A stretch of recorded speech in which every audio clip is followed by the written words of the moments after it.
Smackdown One Take, One Shot Review. This is the series in which I do an entire review in one take, one shot. So that means if those like giant earthworms from Beetlejuice comes and attacks me during this review, well, I'm going to say Beetlejuice's name 3 times and hope for the best because I got to get through this review of this amazing Smackdown episode. Man, us wrestling fans have been eating good this week. It's been a buffet of just excellent storytelling. Excellent storytelling. Triple H must have heard our cries, even though we don't exist according to him. Well, I don't know. I think he's been listening because he's been doing a banger job this week. And you know what? So is AEW. Shout out to Tony Khan as well. The products have been great. We've been eating good. Nom, nom, nom, nom, nom. That's how us wrestling fans have been eating. Raw, amazing. Dynamite, amazing. And Smackdown, also amazing. I could not believe it.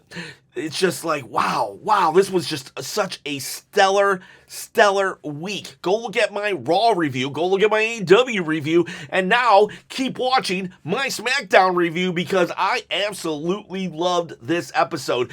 Was it the most perfect episode ever to exist? No, it wasn't. There were a couple things that were just like, I don't know, could have been better, but for the most part, I'm giving it a lot of chops this week, a lot of chops, and I'm going to give away this belt as well. I'm going to give it away to one lucky subscriber out there. All you got to do though, first though, you got to comment below, subscribe to the channel, hit that bell, ding ding ding, notification, and if you wouldn't mind, give it a thumbs up. Yes, please give it a thumbs up, and you can win this belt. I'm trying to quit the day job, so please help me out, engage in the channel, and get this to the other people out there. Let me put this down, and I'm back. All right, so let's get started with maybe the best thing of the show, and I'm gonna say that someone asked me before the John Cena heel promo. He was like, "What would you rate John Cena's heel turn?" And I would say, you know what?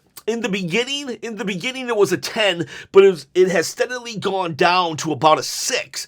But tonight's promo explained so many things. It was definitely a villain's monologue, just explaining everything. I did this, which resulted in this. I'm so smart. I played everybody. I got Logan Paul out of the equation. I made Truth into a main event guy just so I could beat him, basically. I forced CM Punk into a corner where he has to either become a hypocrite or face me.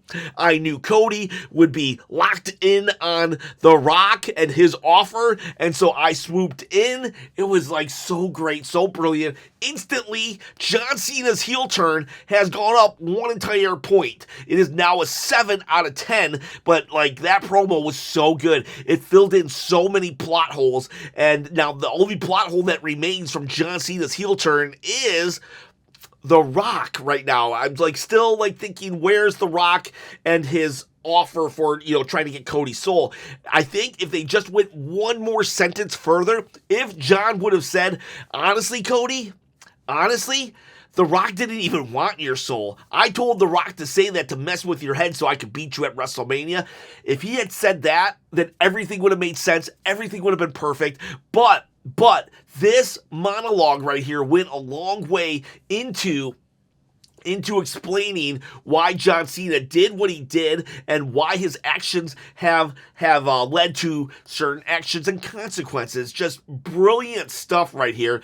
This is the heel turn. This is the heel turn. I think they're dropping that ridiculous, I'm going to ruin wrestling and give you nothing, because this was something. This was a big old something burger. Eating's the theme. Just had some pizza, by the way. Sausage and pepperoni. People also asked me in the live chat, do you like pineapple on your pizza? Hot take here. We're going to have hot takes tomorrow as well, but here's a hot take for you. I don't mind pineapple on pizza. I know, I hope you're still subscribed to me after that, that scathing take. But anyways, so John Cena he cuts this amazing promo on why he's doing what he's doing, and it is so freaking good and amazing. And then Cody Rhodes comes out. I'm like, what? Cody actually coming out to just be mad and yell at John Cena, and that's cool. And then Randy Orton comes out. I'm like, oh my gosh, this is what would actually happen. You got to think, like, Randy Orton hasn't been here since, well, he lost at Backlash, and so it makes sense that he would come out. In fact, it would make no sense if he didn't. So now we have Cody and Randy and John, and John's watching them as they kind of squabble because Randy's like, I'm gonna do whatever it takes, man. I love you, brother, but I'm coming for John. And then LA Knight, yeah? LA Knight, yeah? Heck yeah, because LA Knight is now being seen with these top-tier main eventers. And LA Knight even said, he's like, I'm standing out like a sore thumb because you're all main eventers, and I like that place. I like that place. You know what? We like you too, LA Knight! And it was like, yes, LA Knight, the thumbs are with you. These thumbs are sore, and so are you, and you stand out like a sore thumb, and we like that placement for you because it's like, it's new, it's refreshing. And LA Knight was like, and you don't have me in your plans, John, so let's do something about this. And then John, like, he just left, right? And that kind of shows that LA Knight was right, that he was not factored into John's plan. So on some levels, is LA Knight the man to beat John Cena, who's been plotting for 20 years, this retirement tour apparently, so he could just completely take the belt with him? What if LA Knight's the wild card that he did not expect? Now, I don't think that's going to happen. I think Cody Rhodes is going to beat him at SummerSlam, but wouldn't that be cool? Wouldn't that be amazing? Cody did kind of, back it up a little. Cody did say, bet you didn't factor in the fact that I would beat you. And I'm like, Cody, come on, dude. It was a tag team match. Who cares? In reality, he should be fighting. That pin on John should have got him his match at SummerSlam, but it didn't. Oh well, whatever. So we have a bunch of qualified King of the Ring matches. John Cena starts to go back after he's like, I'm not going to talk to LA Knight because I think that he did factor in LA Knight. And then Ron Killings, formerly known as rtruth, comes out and just starts wailing on John. And I'm like, what is going on? This is amazing and this is awesome. Already loving everything, and we're 27 minutes in before the first commercial. That's cool. I'm like 27 minutes in, no commercial. Just astounding stuff. Plus, I've been definitely complaining, oh, we get 10 minutes of John Cena. Well, not here. Right now, we're already at 27 minutes of John Cena. And there's more. Another complaint is that I said, oh, well, why don't we get John Cena in multiple segments? It's like, he's here. Why can't we use him multiple times? I'm not saying we go against the dates that he's given us. If we get 19 appearances, fine. We get 19 appearances, but let's make the most of these 19 appearances. And they did that tonight. So, like, I gotta say, as a WWE fan, I'm feeling very heard right now. We got rtruth back. John Cena's appearing more. It's like when we complain, and then WWE actually, and maybe complain is not the right word, when we critique, complain, whatever you want to call it, when we voice our displeasure, and then WWE actually reacts and shows that we're being heard, it's important for us to not just be like, oh, well, and then find something else to complain about. No, it's important for us to actually say thank you. So right now, straight up, and people are going to be, oh my God, you're just glazing Triple H. You know what? Maybe he deserves to be glazed right now. Glaze. Thank you, Triple H, for this episode of Smackdown. There has been a lot of things that have been wrong lately, and I feel that this addressed a lot of my concerns. I am not kidding. I don't know why it's such a big deal for us to we can only yell at Triple H and say, I hate you, Triple H, I hate you. Why can't we just say, you know what, Triple H, you did a good job this week? And he did do a good job this week. Now, if he does a bad job next week, we're allowed to say, Triple H, you did a bad job. But like right now, this was a fine SmackDown. I don't see I don't see a lot of problems with it. There's some problems. The 3 hours, I'm not going to lie, 3 hours is way too long still.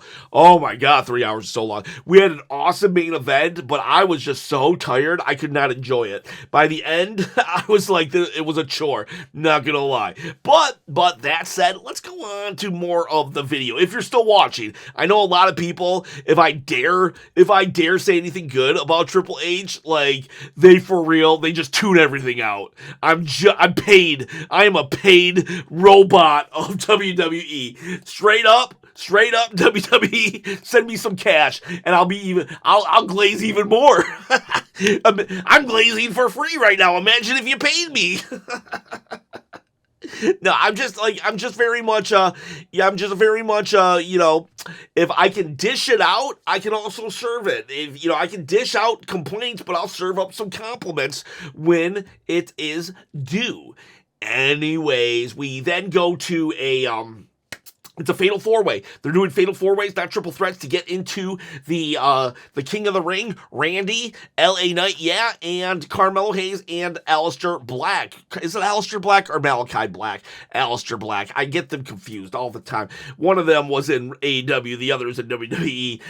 We have a commercial. It's 7:35. We go to another commercial. Let me just tell you how many commercials there were. There were 15 commercials in a 3-hour time block. That does seem like a lot, but honestly, it didn't feel like as much as usual. So I don't know. Take that for what it's worth. Mello looked good. I think everybody actually looked good. LA Knight looked like he had confidence. Honestly, everybody felt like everybody felt like a big deal. Malachi Black got his stuff in. Randy obviously got his stuff in. There was I don't like the draped DDT, but I gotta admit this was kind of cool. We had Randy Orton about to do the draped DDT on Black and Mello, and then LA Knight, he does, what is that, like a neck breaker? Brings them all down. That was cool. There was one time where Mello was on the corner and he literally fought everybody off.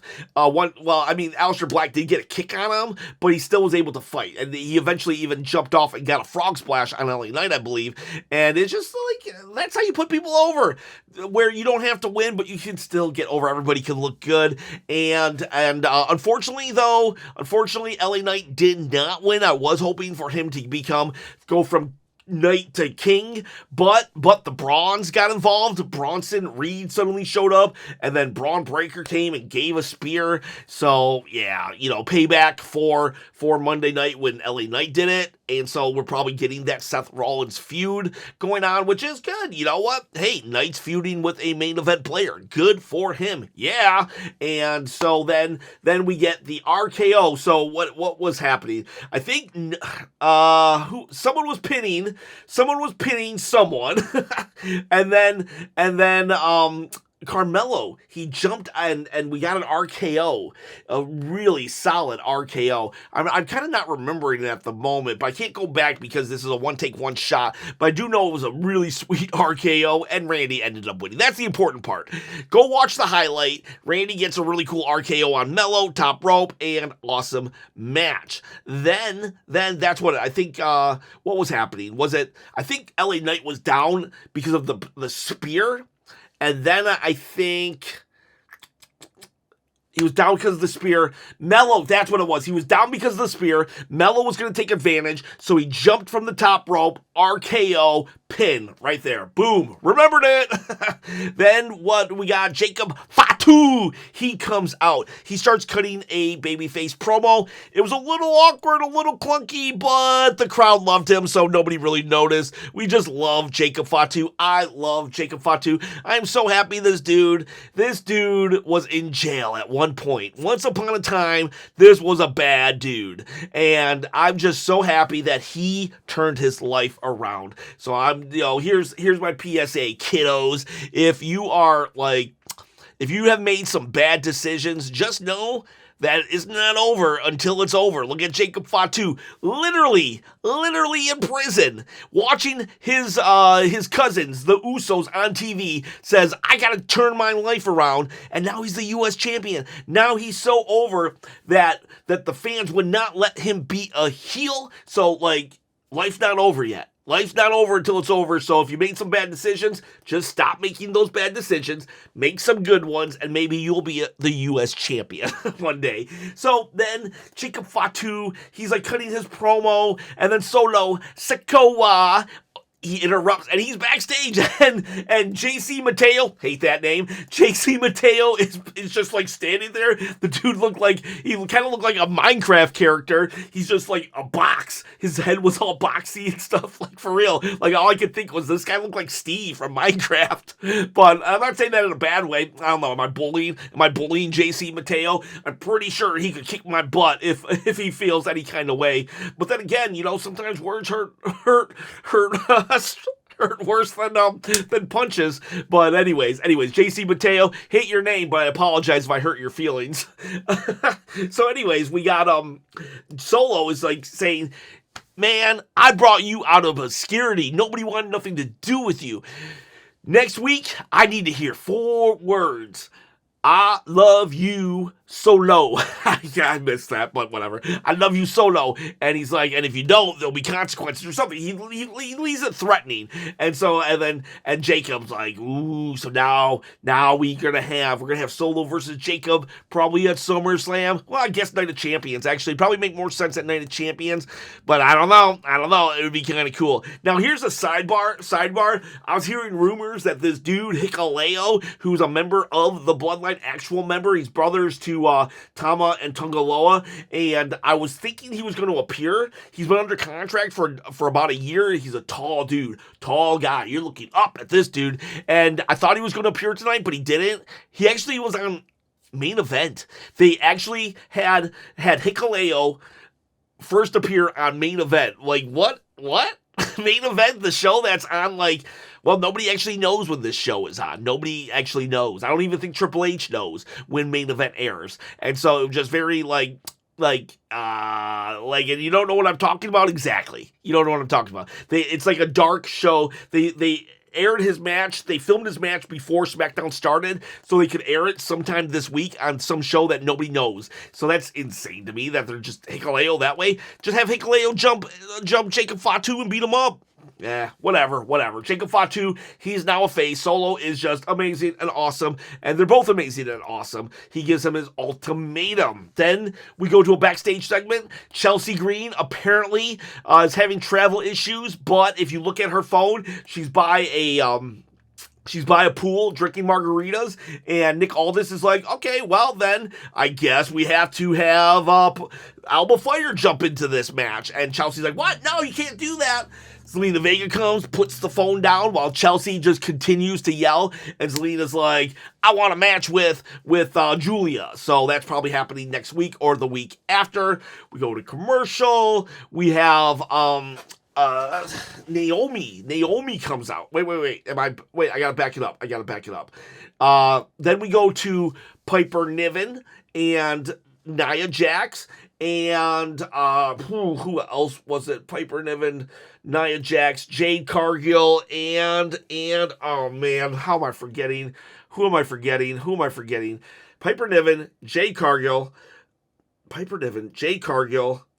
Candice LeRae, and Piper Niven, and Nia Jax. So this is a decent match. A lot of people still hate on Nia, which I think is unfounded. A lot of people still hate on Jade. I think it's unfounded. I think they all did a great job. They all did a good job, and it was cool to see Nia and Piper Niven. They definitely they're a powerhouse. Someone compared them to Twin Towers, and I'm like, yeah. That would be an awesome tag team right there. And Nia eventually breaks down, and Jade Cargill will get the win. No, it's Meacham. Candice LeRae is in the match later in the night. Meacham, I apologize, Meacham. So, good match, and we have Jade Cargill. She wins. I'm okay with that. Jade, then we return, and we have Naomi. Naomi is not happy. She comes out with her Money in the Bank. She says, I told you so. It's awesome. She say how she's going to come and make Tiffany's life, miserable. And, also what was really cool, we have, razor blades on her outfit, so I love that. Then Tiffany actually comes out because Naomi was talking smack about Tiffany. Tiffany comes out and says, "What are you gonna do about it? Why don't you just cash in?" And Naomi's like, "What, do I look stupid?" And she's like, "I'm not gonna do that. I'm gonna wait and make your life horrible in the meantime." Love that. And so Naomi goes to get out, and then Nia Jax attacks.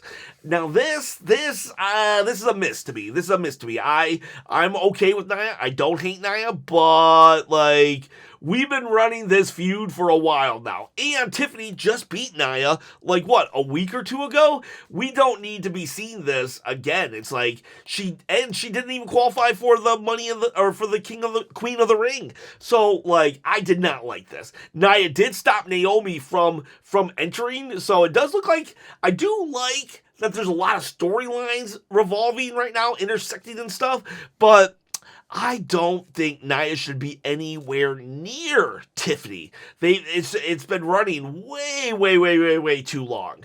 Way too long.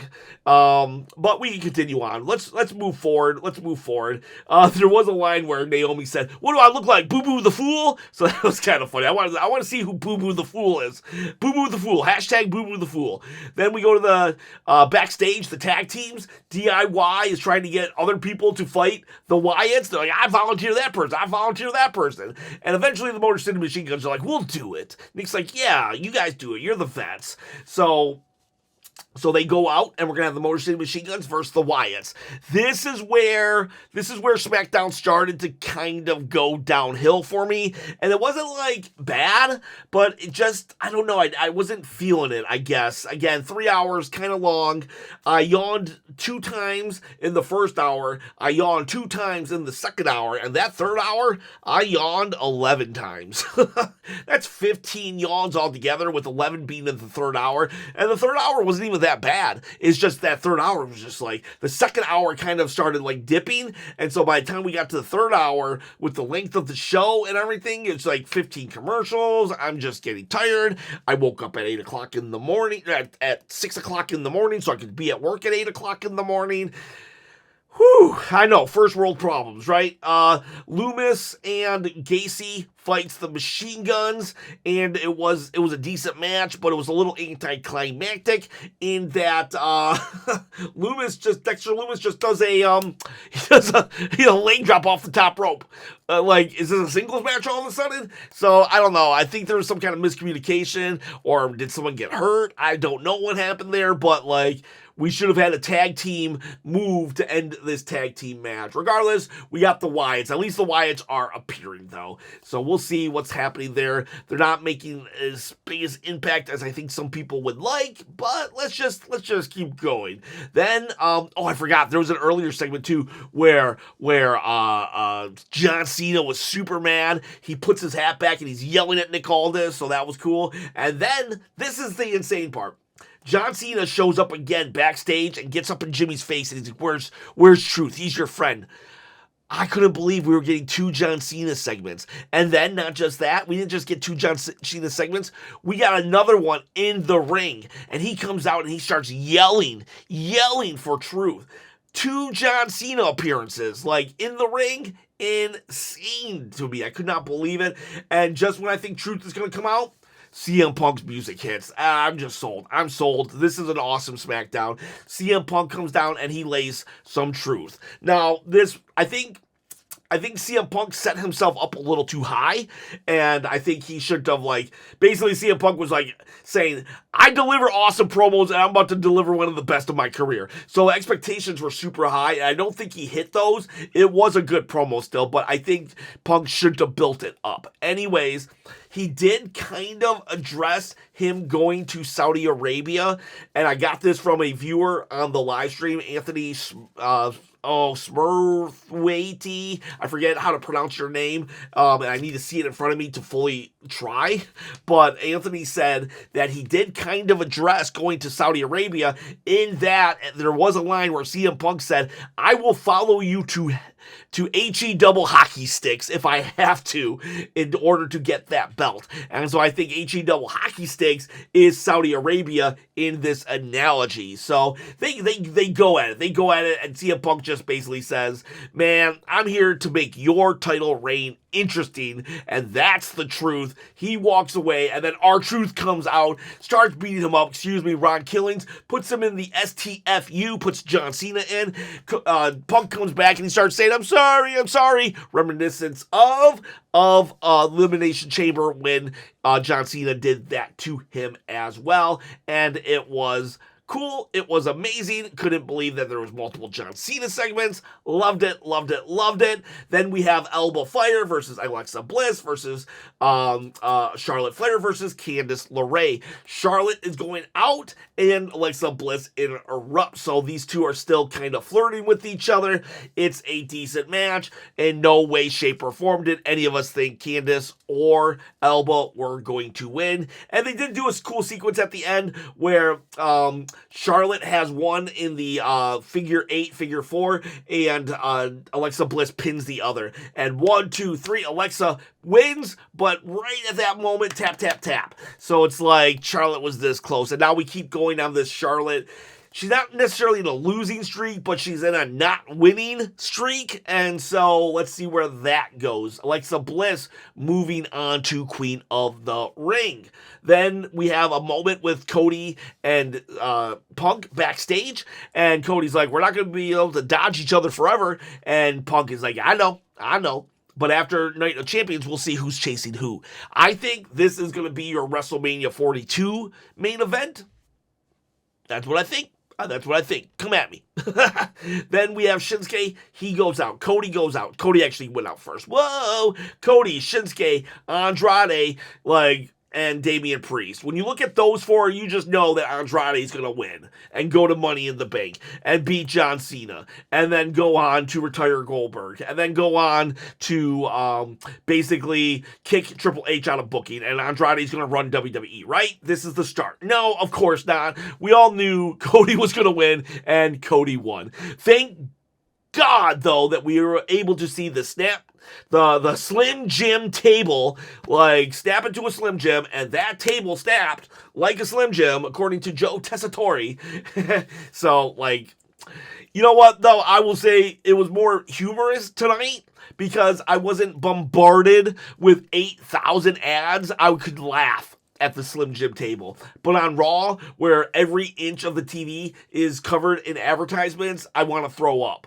I want to throw up when I see that Slim Jim table. Anyways, there was a botch. I think there was supposed to be a double Cody cutter, and Cody just didn't get any of them. I think he might even hurt his arm, so I do hope that Cody's all right. But then he did follow up with a super Cody cutter on Damian Priest. That was pretty boss. Cody ends up winning. Also, by the way, we're going to get John Cena versus R-Truth next week, free TV on Smackdown. I thought John Cena was supposed to give us nothing, and here he is giving us so much stuff. Maybe they realize the storyline sucked and they're backtracking, and that's okay. Hey, you know what? You tried something, you were wrong, now you backtrack. It happens. You know what? I've been there. We've all been there. And it's important for us not to just rub your nose in it. It's important for us to say, yeah, good job pivoting from bad story to good story. I don't want you to just stay in bad story just so I can complain. I want you to move from bad story to good story so I can enjoy.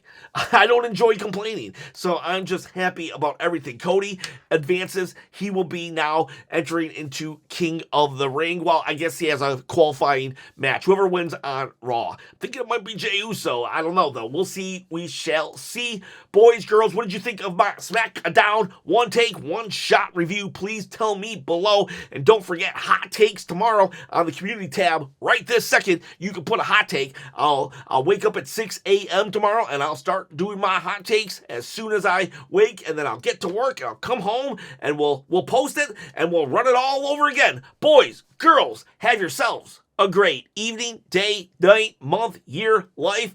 Have a great one. Oh, shoot, I forgot. I hit stop, and I forgot I didn't do the chops. This was a 1, 2, 3, 4, 5, 6, 7, 8. I'm going to give it 9 chops. This was a 9 chop SmackDown. I know I had 15 yawns, but I think it's just because it was just a little too long. But like for real, this was a really good, really good, solid SmackDown. I'm giving it a 9 out of 10 chops. If you want to say 8, I can respect 8. Maybe 9 is too high, but then again, I love that opening monologue. I love that we saw multiple John Cenas. Got to give it that. That's what I'm saying. And 15 commercials as well. All right, for real this time. Have a good, all those things I said before, have a good one of those. Bye.